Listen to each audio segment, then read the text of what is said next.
Nú ætlum við aðeins að halda áfram með tölfræðina og við ætlum að skoða meðaltal og tíðastagildi.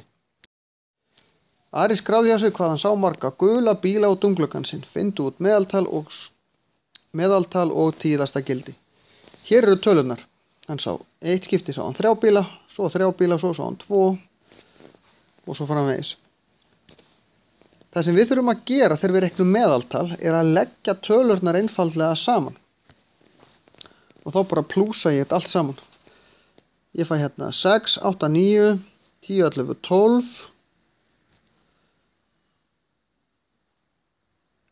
Skulum byrja på nýtt. 3, 6, 8, 11, 12, 13, 14, 15, 16, 17, 18, 19, 20.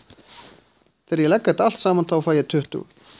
En til þess að finna meðaltalið þá þarf ég að leggja, telja tölunar. Þetta eru 1, 2, 3, 4, 5, 6, 7, 8, 9, 10 tölur. Þá deili ég með 10. 20 deilt með 10 eru 2, þannig að meðaltalið er nákvæmlega 2.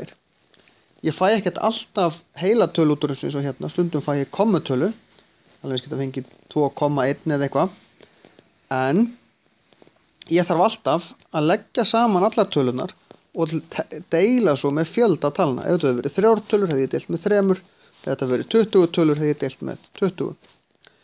Tíðastagildið, þannig að þetta er meðaltal. Tíðastagildið er eitt einfaldasta sem ég gerði í tölfræðinni. Það er bara að finna út úr því hvaða tala er oftast. Og við skulum skoða, 1 er 1 sinni 2 svar 3 svar, 2 er 1 sinni 2 svar 3 svar 4 sinnum og 3 er 1 sinni 2 svar 3 svar. 2 er oftast og þá er tíðastagildið líka 2. Og ég segi talan sem er oftast, ekki hvað hún er. Tvisturinn er 4 sinnum, 4 er ekki tíðastagildið, þó að 2 sé 4 sinnum. Tíðastagildið er 2 af því að það er talan sem kemur oftast fyrir.